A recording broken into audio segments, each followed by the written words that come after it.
Good morning, everybody. It's Mike, and thanks for joining us this morning. I'm continuing a series that I started on Monday for this week, talking about a recent mastermind group that I attended of 31 of the top agents from all across North America, the U.S. and Canada.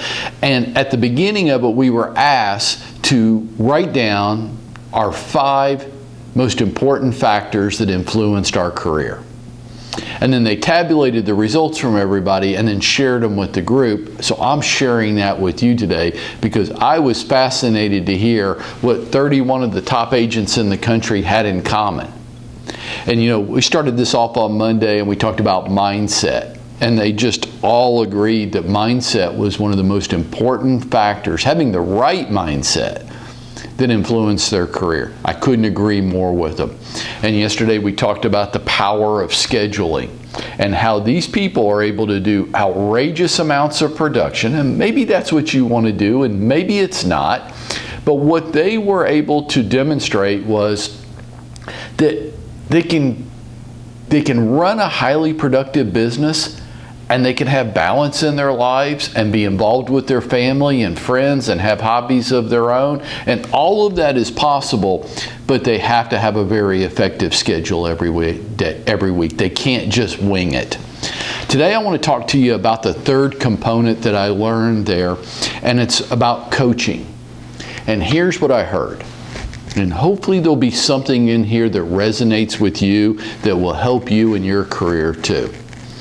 29 of the 31 agents in this mastermind group felt that having a coach in their career was an integral part of their success. It was one of the top 5 factors that allowed them to be successful in their career. 24 of the 31 were still participating with a coach in their business on a regular basis. Interesting. 29 of 31 felt like they couldn't get to where they were in their career if it hadn't been for effective coaching. 24 of the 31 are still in the coaching. They're at the pinnacle, at the top of the industry, and they still work with a coach on a regular basis.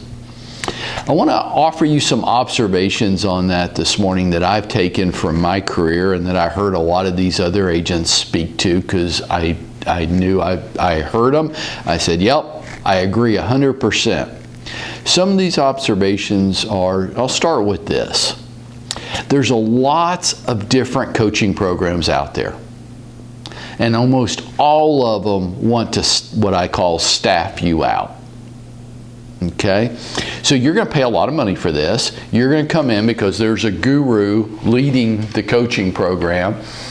But you're not going to work with the guru. You're going to work with one of their coaches in their program. You know who these people are? These are people that couldn't cut it selling houses for a living, so they became an employee with this coach, this guru, and now they regurgitate his information. I don't know if that's who I want coaching me. I agree that coaching is imperative. But here's the problem. There's way too much big box, one size fits all stuff that's out there that people are trying to sell you. The coach lacks the credentials. Like, I guess my question always is, what qualifies you to coach me? And then I want to be quiet and I want to hear the answer to that. And I heard somebody say this. Well, Bill Belichick coaches the New England Patriots, and he wasn't a great player in the NFL. You don't have to have done it at a high level to be able to coach other people. And my response to that is, this ain't football. You're not coaching a team. You're not writing plays. If you've never been there and done it, just be quiet, okay? If you've never lived the life that I'm living, just be quiet. If you've never had a buyer in your car that won't make a decision and doesn't seem motivated, be quiet. If you've never had a seller who won't get real about their list price, be quiet. And if you've never had a closing that if it doesn't close on time, you can't pay your bills, Please don't lecture me on what I should do and feel. You don't understand. You've never lived it. And if you haven't lived it, it doesn't make you a bad person. It just means you aren't going to be my coach. That's what it means. And if you haven't done it in 30 or 40 years, then you are out of touch with the current realities in the marketplace. Too often, the coach lacks the credentials to be the coach. They just couldn't cut it in real estate sales, and they want to make money. So they're going to sit around and tell other people what to do, but they never did it for themselves. The other problem, it's too expensive. It's way too expensive. You're paying thousands of dollars a month for ineffective coaching from somebody that never did it themselves, that wants you to just do and be what everybody else has done and be, and they don't take into account your unique gifts, advantages, and your weaknesses. Has your coach been there and done that? Is the coaching program individualized and customized for you? And then I'm going to say the most outrageous thing at all. So I hope that you've hung in there with me to this point, because I think coaching is vital to your success. It was to mine. But here's the thing I want you to really pay attention to when it comes to who you work with. Who's your coach?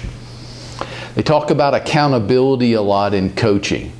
And most people, almost all the time, they mean the accountability from the agent's side of the equation. Like I don't. Accountability to me means observation without judgment. Hey, they're your goals. They're what you said was important. It's not going to change my life whether you do or don't achieve them, other than I want to help you. But here's the thing I want you to pay attention to when it comes to coaching. Is your coach accountable to you? And here's what I mean by that. Does your coach get paid their fee whether you're successful or not? You know, that's always the problem I have with appraisals, right?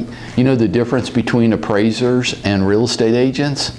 Well, one of the big differences is I'm accountable for the results. If I overprice a home, it doesn't sell and I don't get paid. An appraiser can put down anything he wants on a piece of paper. He gets paid his fee anyhow. He's not accountable to the results. Does your coach only get paid when you win? And if they don't, I want you to stop and think about that for a second. I want you to go out there also, and you know what I'm about to say, don't you? I want you to make it happen for yourself today.